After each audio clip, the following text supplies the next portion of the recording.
let's get into a discussion. Today I've got Myles on the show. We're going to talk today for like a good 10 minutes about last night's stupid game, national championship. First off, it's basically the SEC championship, played in the same stadium just a month later, basically.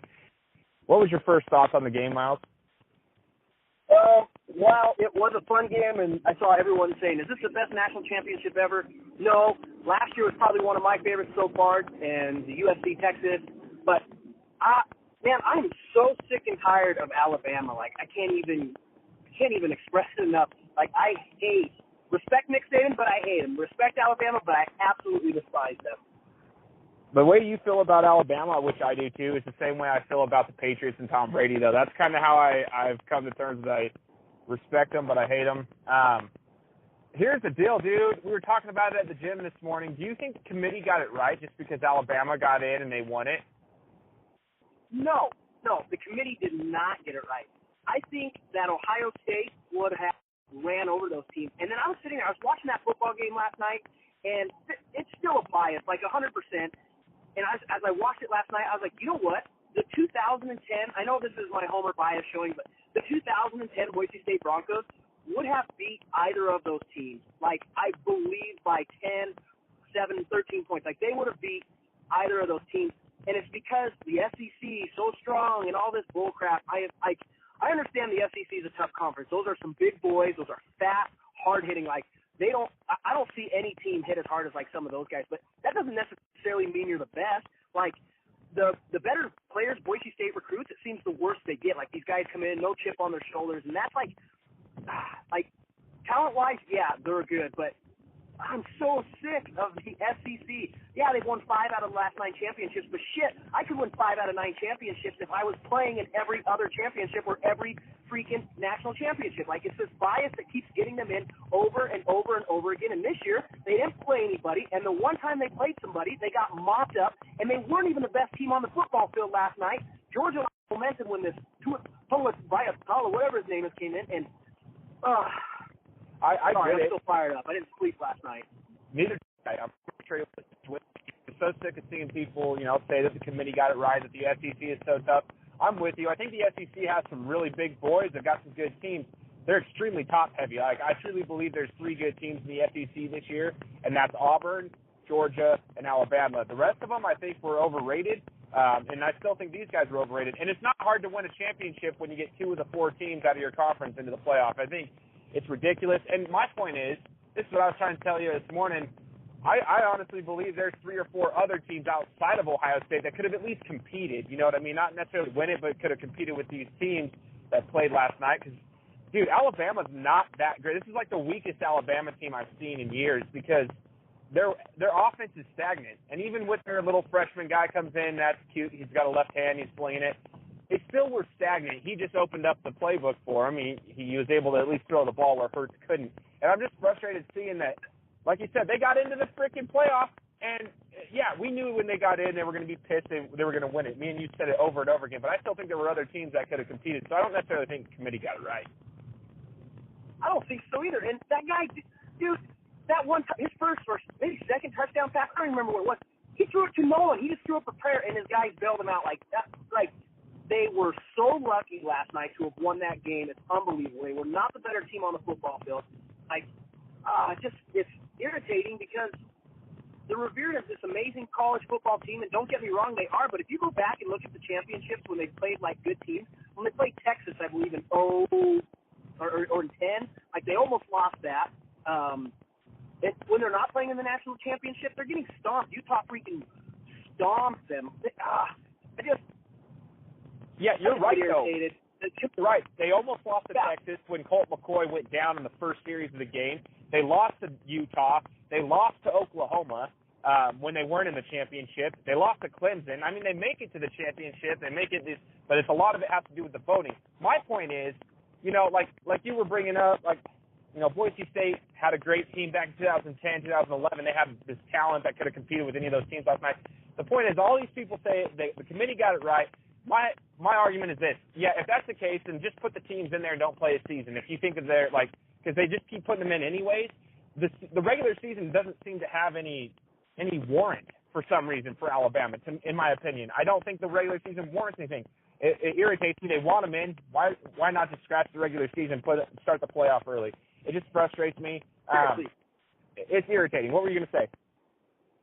No, I completely agree.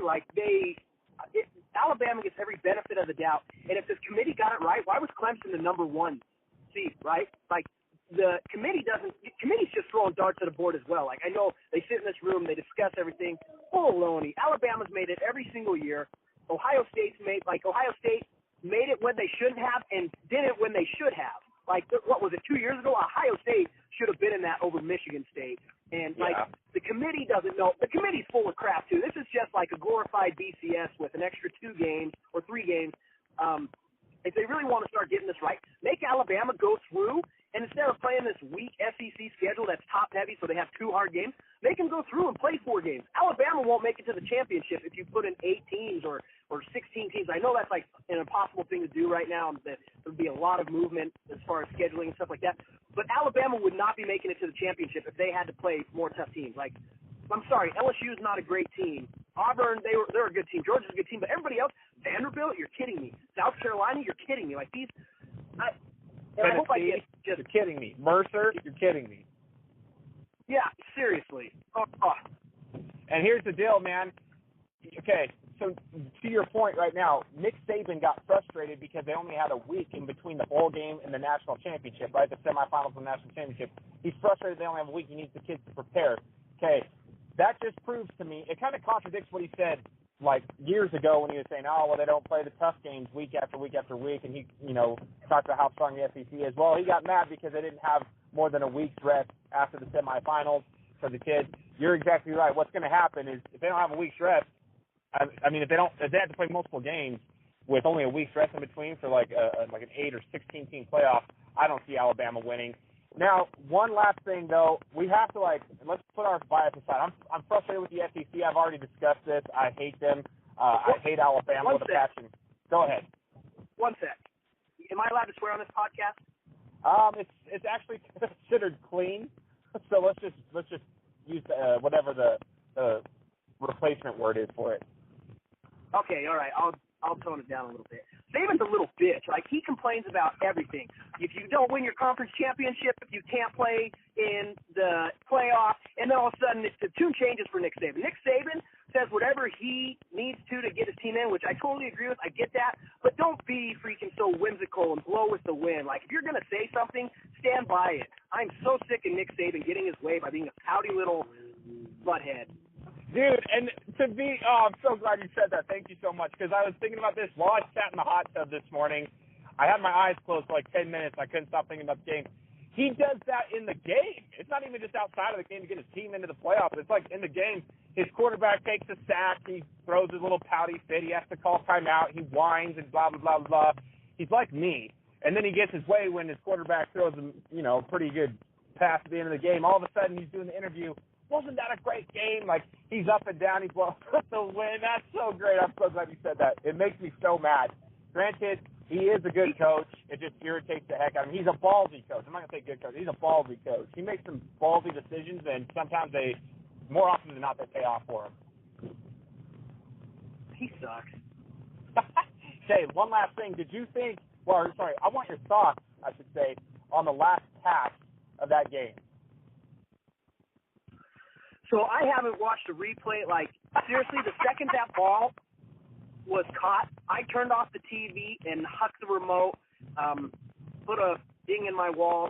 I lost it after that, and I haven't seen the replay. I just know I've heard some of it. He looked the safety off, and then the second the safety kind of stuck to the hash, he just bombed it. My question is, it's 2nd and 26. Why are you 2 deep? Why not 3 deep, man? Line that up. I get it. Dude, if you keep them in front of you, the kicker's going to shank it anyway. 2nd and 26, then you get it, say they get 13 yards. You got 3rd and 13, and then they get 8 yards. It's 4th and 5. The kicker's going to miss it. You just won the national championship. What were you thinking? I refuse to go watch it because I'm not going to support Alabama in any way, shape, or form. And, what What a dumbass defensive play call. Yeah, I'm sorry. This is clean. No, it was really bad. And they targeted number 14, I think his name's Parrish, all night long. They were targeting him on the corner all night long.